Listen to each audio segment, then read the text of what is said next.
Olá pessoal, tudo bem? Esse é o nosso Meditando em Deus, nosso projeto que visa edificar e abençoar a sua vida. E hoje nós vamos continuar nosso estudo de Apocalipse, capítulo 2, versículo 18. Apocalipse 2, 18 é a carta que Jesus endereça, e que o apóstolo João escreve à igreja que se encontra em Tiatira. Vamos ler então. E ao anjo da igreja de Tiatira escreve: isto diz o Filho de Deus, que tem os seus olhos como chama de fogo e os pés semelhantes ao latão reluzente.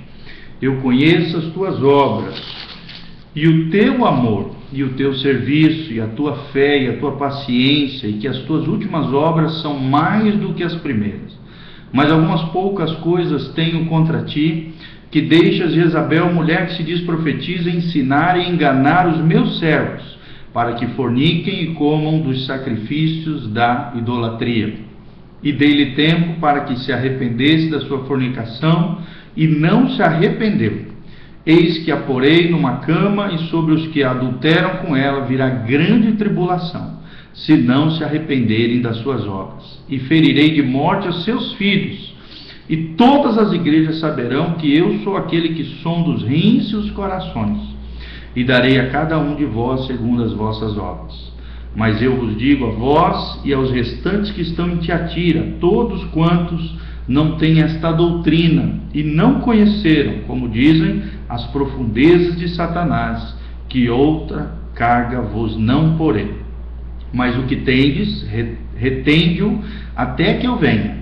E ao que vencer e guardar até o fim as minhas obras, eu lhe darei poder sobre as nações, e com vara de ferro as regerá, e serão quebradas como vasos de oleiro, como também recebi de meu Pai.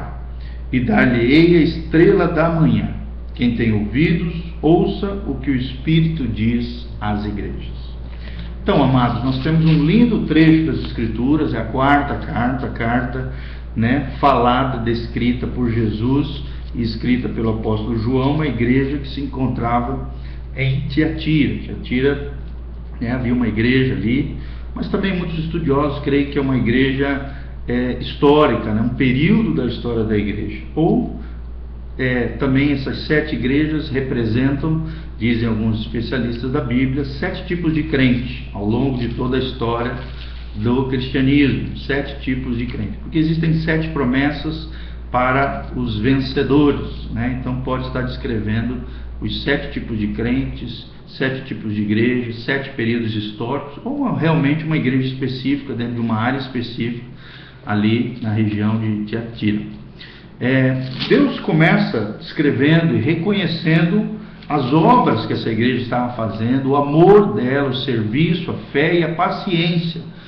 E Deus reconhece isso, como também Deus reconhece de nós, o nosso amor, a nossa obra, serviço, a fé e a paciência quando empreendemos a obra do Senhor, quando fazemos coisas para Deus com a motivação correta, com o coração correto. Deus reconhece a sua igreja, o seu povo, aquilo que fazemos em nome de Deus, em prol do Evangelho, do Reino de Deus.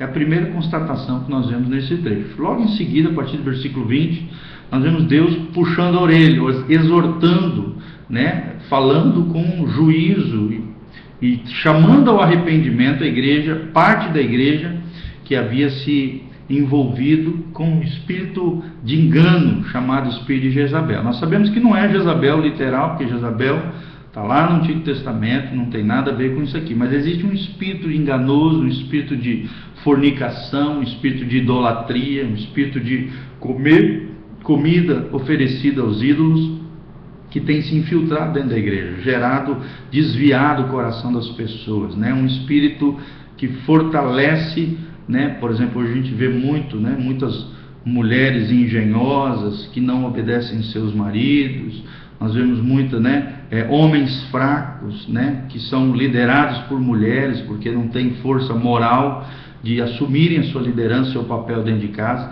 Mas aqui está falando principalmente de falsas profecias, de engano através de moveres proféticos enganosos, de laços, de engano, que no final de todas as coisas levem as pessoas ao engano, à mentira, ao engodo de Satanás, à fornicação, e a se envolverem com coisas pagãs, com coisas equivocadas, com alimentação oferecida a ídolos ou a falsos deuses ou a entidades, né? Qualquer coisa que não seja Deus. Por isso nós temos que sempre orar quando formos comer qualquer coisa, consagrando, pedindo ao Senhor que purifique e santifique os alimentos que serão ingeridos, porque a gente não sabe o que vem na história desse alimento, desse arroz, desse feijão, né? Tem muitas fábricas, muitas pessoas que oferecem alimentos, isso é muito comum na Ásia, né?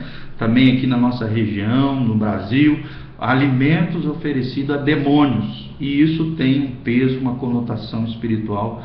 Por isso, se não sabemos a origem, temos que sempre orar e consagrar o alimento ao Senhor. Se sabemos a origem, que é um alimento que foi consagrado e oferecido a ídolos, não devemos comer de maneira nenhuma, temos que nos abster.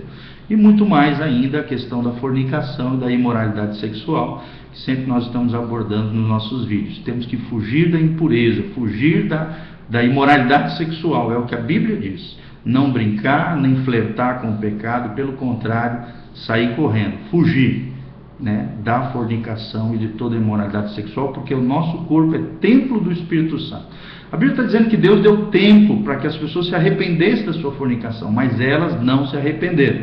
E com base nesse coração impenitente, ou seja, que não se arrepende, Deus declara um juízo sobre esse povo, que colocará esse povo numa cama, né? Fala de enfermidades aqui, de grande tribulação, dificuldades ferrenhas, juízo de Deus, tribulação, dificuldade, porque são pessoas que têm adulterado espiritualmente, têm se prostituído com os deuses desse mundo e têm se envolvido com falsas profecias, falsos mestres, engano e laços de Satanás. E a Bíblia diz que ferirá de morte até os seus filhos, ou seja, é um pecado que abrange até as gerações, os filhos daqueles que se envolvem com esse espírito profético enganoso, espírito da falsa profecia, né? Espírito de Jezabel. É um espírito que hoje a gente observa muito em muitas igrejas, em muitos lugares, infelizmente infiltrados, né? Enganando pessoas, lesando pessoas e levando as pessoas a toda sorte de sujeirada, impureza e coisas que são contrárias à palavra de Deus. Então, se não se arrepender das suas obras, nós vemos 3 juízos aqui: doenças, porque Deus fala aqui que porá numa cama, provavelmente doença. Segundo, tribulação, grande tribulação. E terceiro, ferirá de morte os seus filhos. E é algo muito pesado isso aqui, porque afeta as gerações, né? O legado, os filhos daqueles que se envolvem com essas coisas. Porque a Bíblia diz: Deus dará a cada um segundo as suas obras.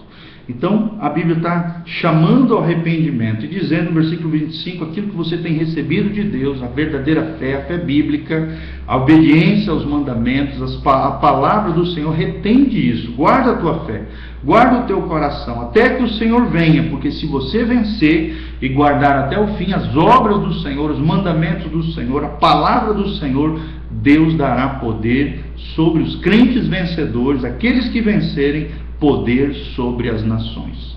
E com vara de ferro nós regeremos as nações, e que serão quebradas, né, como vasos de oleiro, porque a mesma autoridade que Jesus recebeu do Pai, Ele irá conferir aos seus filhos, né, aos seus irmãos, né, porque Jesus é o nosso irmão mais velho, aos filhos de Deus, aos amados de Deus, aos crentes vencedores. Então, quem tem ouvidos, ouça o que o Espírito diz às igrejas. Se você tem vivido uma vida de pecado, se arrependa, peça perdão a Deus, conserte a tua vida espiritual. Jesus está voltando para buscar uma noiva adornada, lavada e purificada pela palavra de Deus, sem mancha nem mácula.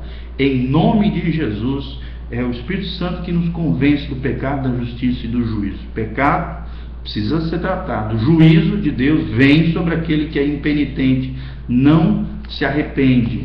E também pecado, justiça e juízo, né? Então a justiça de Deus precisa ser saciada, e foi saciada em Jesus Cristo nosso Senhor, se nós nos arrependemos e colocarmos a nossa fé nele. Que Deus te abençoe em nome de Jesus. Seja um crente vencedor, Se prepare, Jesus está voltando. Arrependa-se, conserte com Deus. Deus te abençoe. facebook.com/meditando em Deus é o nosso projeto que visa edificar e abençoar a sua vida.